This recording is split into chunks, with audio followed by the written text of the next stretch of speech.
عید میلادالنبی صلی اللہ تعالیٰ علیہ وسلم کے خوبصورت ایام ہیں۔ پوری دنیا میں اور دنیا کے ہر کونے میں نبی پاک علیہ السلام کے میلاد شریف کی دھوم مچی ہوئی ہے۔ ہر جگہ حضور کے فضائل، خصائل، شمائل بیان ہو رہے ہیں۔ نبی پاک کی نعتوں سے پورا زمانہ گونج رہا ہے۔ حضور کی سیرت مبارکہ کے فیوز و برکات سے اہل اسلام اپنے دلوں کو منور فرما رہے ہیں۔ اس کے ساتھ ساتھ حضور علیہ السلام جو روشن، خوبصورت، چمکدار تعلیمات لے کے دنیا میں تشریف لائے، وقت جیسے جیسے گزر رہا ہے لوگ محسوس کر رہے ہیں کہ نجات اگر ہے تو اسی رستے میں ہے جو مدینے والے رسول نے عطا فرمایا ہے صلی اللہ تعالیٰ علیہ وسلم۔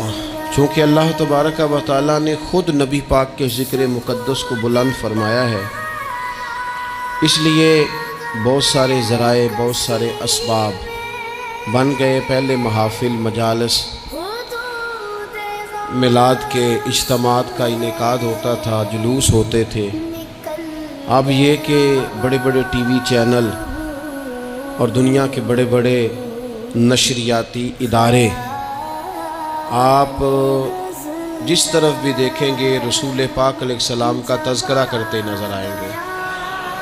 بہت پہلے کہا تھا اعلیٰ حضرت نے کہ عرش پہ تازہ چھیڑ چھاڑ اور فرش پہ طرفہ دھوم دھام، کان جدھر بھی لگائیے تیری ہی داستان ہے۔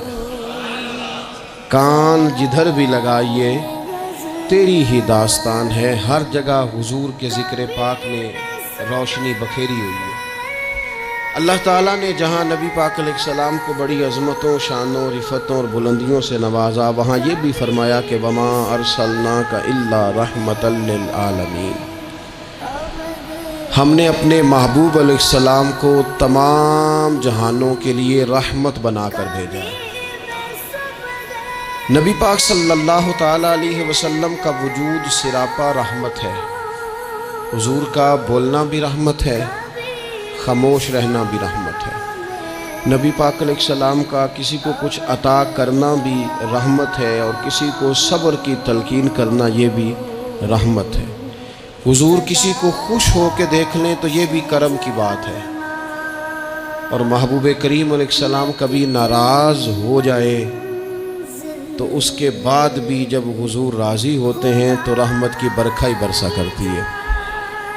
اور حضور علیہ السلام نے فرمایا ہے، میں نے اللہ کی بارگاہ میں یہ دعا کی ہے کہ مالک اگر میں کسی کو جھڑک دوں نا، کسی مسلمان مومن کو، تو مالک اسے بھی اتنا ثواب دینا جتنا تو فرض نماز کا ثواب عطا فرماتا ہے۔ تو وجود سارے کا سارا حضور کا رحمت کاملہ ہے۔ نبی پاک کا مسجد نبوی شریف میں بیٹھ کر پیغام دین دینا بھی رحمت ہے، اور حضور اگر اسلحہ پہن کر بدر کے میدان میں آ جائیں، اللہ کے دین کو نافذ کرنے کے لیے دست مبارک میں تلوار اٹھا لے تو یہ بھی کائنات کے لیے رحمت ہے، یہ بھی فضل ہے۔ کیوں؟ اس لیے کہ اگر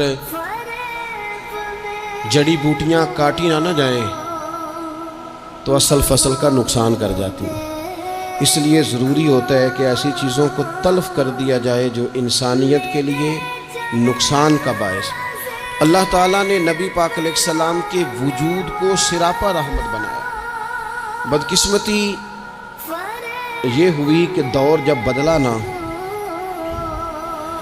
اور لوگ اپنی ضروریات زندگی کمانے کے لیے میدان میں آئے، تو وہ اس طرح کی کچھ دوڑ میں ہم سب لوگ شامل ہو گئے کہ ایک مخصوص سی مادہ پرستی، ایک مخصوص سا مزاج، دولت کی اینک سے ہر چیز کو دیکھنے کا، تو ڈھیر سارا کچھ شخص اچھا ہے، اس میں بہت بڑی تعداد میں بھلائیاں پائی جاتی ہیں، اتنی زیادہ بھلائیاں کسی میں پائی جاتی ہیں، اتنا پیارا آدمی ہے، اتنا شستہ اس کا مزاج ہے، لیکن ہم جب کسی سے ملتے ہیں تو ہم یہ دیکھتے ہیں کہ اس کی ساری اچھائیاں اپنی جگہ پر پتہ چلے نا کہ وہ ہمیں کیا دے سکتا ہے، ہمارے کس کام آ سکتا ہے، ہمارے لیے کتنا نفع بخش ہو سکتا ہے، ہمارے لیے کتنا سود مند، یعنی وہ مزاجوں میں جو خاص نرمی ہونی چاہیے تھی، اور جو حضور نے فرمایا کہ تم میں سے بہتر وہ ہے جو لوگوں کے لیے نفع مند ہے، وہ والا مزاج نہیں بلکہ کچھ لینے کا۔ تو حضور علیہ السلام کو اللہ تعالیٰ نے رحمت بنا کر بھیجا۔ اس رحمت کاملہ ہی کی وجہ تھی کہ حضور نہ ظاہری طور پر بھی لوگوں کے جو روزمرہ کے معاملات تھے اس میں بھی بڑی خیر خواہی کے جذبات رکھتے تھے۔ نبی پاک علیہ السلام عام لوگوں کے بیچ اٹھتے بیٹھتے، ان کے ساتھ کھاتے پیتے۔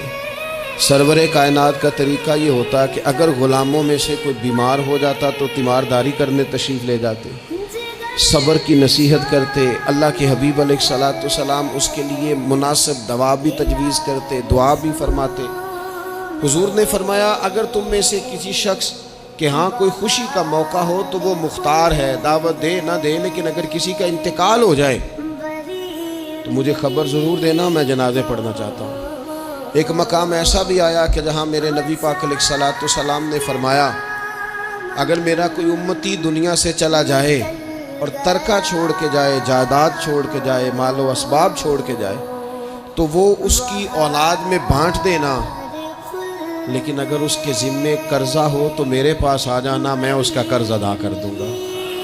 نبی پاک صلی اللہ تعالیٰ علیہ وسلم نے اپنی رحمت کے ساتھ امت کو جو حصہ عطا فرمایا، اور جس طرح سے حضور سید عالم صلی اللہ تعالیٰ علیہ وسلم نے ہمیں یہ اسباق پڑھائے، اس طرح ہونا نہیں چاہیے تھا جو ترتیب آج دنیا میں لگ گئی ہے اور جس انداز میں مسلمان اپنے صبح و شام گزار رہا ہے۔ آپ یقین کریں کہ کبھی کبھی یوں محسوس ہوتا ہے کہ جیسے خالص رشتوں کا ہونا اور اخلاص کا موجود ہونا اور للہیت کا نصیب ہونا یہ شاید کوئی بے موسمہ سا پھل ہو گیا ہے۔ شاید یہ کہ اب ڈھونڈنے سے، تلاش کرنے سے بھی ایسی چیزیں میسر نہیں آئیں گی کہ لوگ اللہ تعالیٰ کی رضا کو پیش نظر رکھیں۔ اور پھر اب تو اس طرح کا ماحول ہو گیا ہے کہ چونکہ زیادہ لوگ جھوٹ بولتے ہیں اللہ ماشاء اللہ، تو بیچ میں سچ بولنے والا عجیب لگتا ہے۔ چونکہ زیادہ دکانداری ہوتی ہے تو کوئی اخلاص کا مظاہرہ کرتا ہے تو وہ عجیب لگتا ہے۔ چونکہ زیادہ اللہ معاف فرمائے کہ دھوکہ دہی کا بازار گرم ہے تو اب یوں محسوس ہوتا ہے کہ جیسے کوئی بندہ کہہ رہا ہے میں صحیح سے چلوں گا تو لوگ سمجھتے ہیں شاید کوئی اداکاری کر رہا ہے۔ حضور علیہ السلام نے جو لوگوں کے حق میں اپنی طبیعت میں نرمی پیدا کی، آپ یقین کریں بڑے سارے لوگوں سے ملنے کو جی چاہتا ہے لوگوں کا، ان کے پاس جانے کو، بیٹھنے کو، من کی باتیں کرنے کو۔ بہت سارے لوگ ایسے ہوتے ہیں جن کے بارے میں ہماری خواہش ہوتی ہے کہ بندہ بڑا اچھا ہے، لیکن اس کے پاس اگر چل کے جائیں گے تو ہمارے سٹیٹس کا کیا بنے گا؟ اگر ہم جا کے اس کی مجلس میں بیٹھ گئے تو وہ جہاں ہم خود میرے مجلس تھے اس کا کیا بنے گا؟ اگر ہم کسی شخص کی طرف بڑھ گئے، آگے بڑھ کے ہم نے 2 قدم آگے جا کے گرم جوشی سے اس کا استقبال کیا تو کوئی شخص یہ نہ سمجھ بیٹھے کہ یہ تو کوئی لو سٹینڈرڈ رکھتا ہے۔ ہم نے وہ اس طرح کے بیج بوئے ہیں انانیت کے کہ ڈھیر ساری تکلیف لوگوں کو ہماری وجہ سے ہوتی ہے۔ بہت سارے لوگ آزمائش کا شکار ہوتے ہیں، بعض لوگ آ جائیں، لوگ ڈھب سے کھانا نہیں کھا پاتے، لیکن وہ خاص رحمت اور وہ خاص نرمی جو نبی کریم نے ہمیں عطا فرمائی ہے، یار یہ کتنا، میں آپ کو ذاتی بات بتاتا ہوں، اپنے مخالف کو، گالی دینے والے کو، زندگی کے کسی کونے میں برا کہنے والے کو معاف کرنا بڑا مشکل کام ہے۔